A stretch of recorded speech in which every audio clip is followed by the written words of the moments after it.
m'approcher de la fameuse route qui est difficile à prononcer. Enfin, on la prononce Zajsix. Je suis allé déjà 2-3 fois. Jamais y retourner.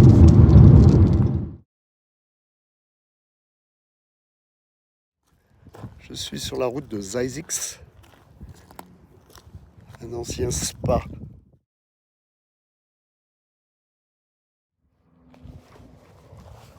3h30 de route pour arriver à l'intersection de Soda Springs, Zajsix.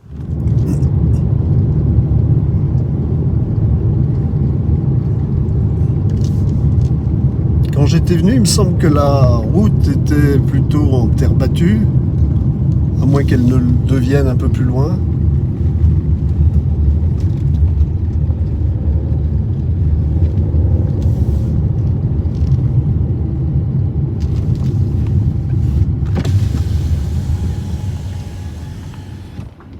Voilà, ce que l'on voit là, c'est ce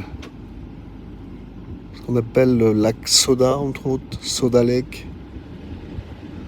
Le spring que je vais aller voir également, c'est appelé à un moment Soda Spring.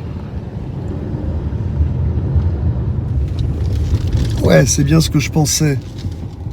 Voilà, on est arrivé sur la terre battue.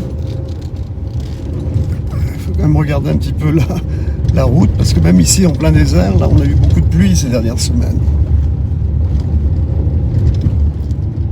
Et vous voyez, là, on retrouve une portion qui existe. Donc à croire qu'en fait, celle que je viens de passer était comme ça, et puis avec les intempéries, eh bien, elle ne l'est plus. La route est fermée là. Je crois qu'auparavant, elle était ouverte.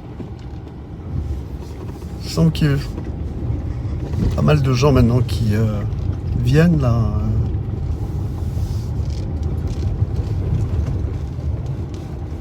Ou peut-être c'était comme ça. Enfin, on a les toilettes là, vous voyez. Peut-être comme ça quand je suis venu.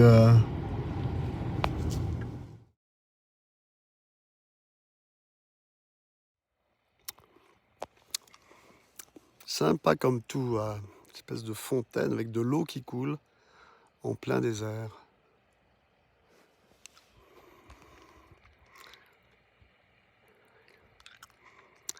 Belle alignée de palmiers également. Et des jeunes viennent là toute l'année pour étudier le désert. Une fois que ce charlatan a dû quitter la propriété, il s'était installé là en 1924.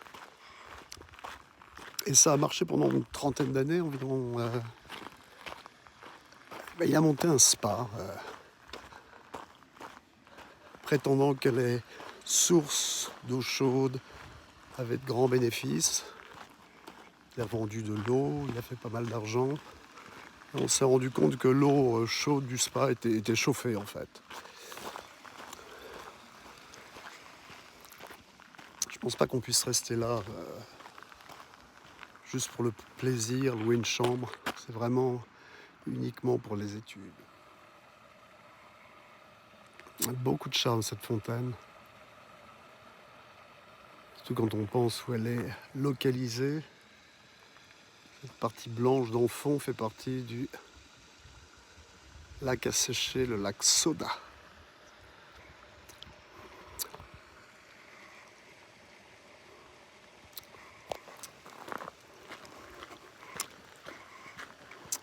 J'aimerais retrouver l'endroit où se trouvait le spa et la piscine.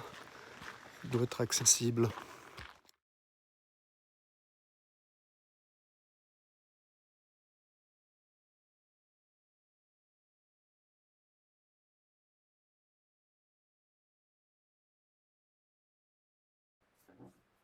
Eh bien non, il n'est pas accessible.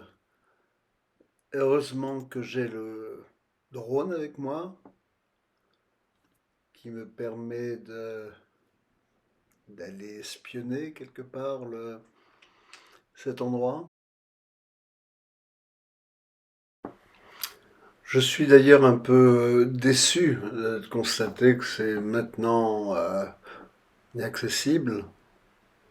Je me souviens qu'en 2012, j'avais pu y aller, euh, marcher dans le spa, aller voir ces piscines que vous voyez maintenant. J'imagine que ça a trop de succès ou que peut-être ils veulent un petit peu se protéger des visiteurs. Il y a trop de visiteurs, c'est évident. Il y aurait un risque de d'escalade dans la destruction de cet endroit. Alors ces photos-là, heureusement, j'ai pu les prendre, vous les offrir carrément. Elles datent de 2012, on est en 2023. À cette époque-là, nous pouvions aller directement sur le spa authentique. On ne peut plus maintenant. Je suis content d'avoir conservé ces photos. Ça me permet de les partager avec vous.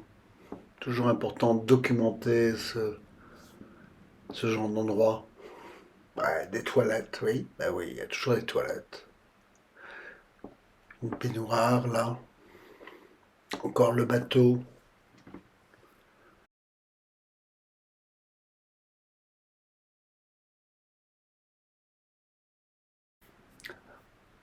Oui, là nous revenons à des prises de vue du drone que j'ai pris tout dernièrement.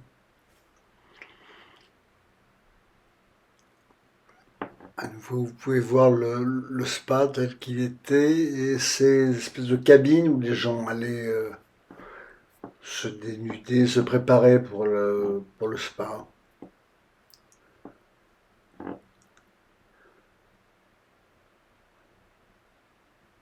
Et je renvoie mon drone à la case départ,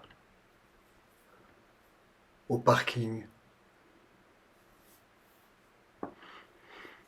Belle expérience. Heureusement que j'ai eu le drone et que j'ai trouvé des photos de 2012.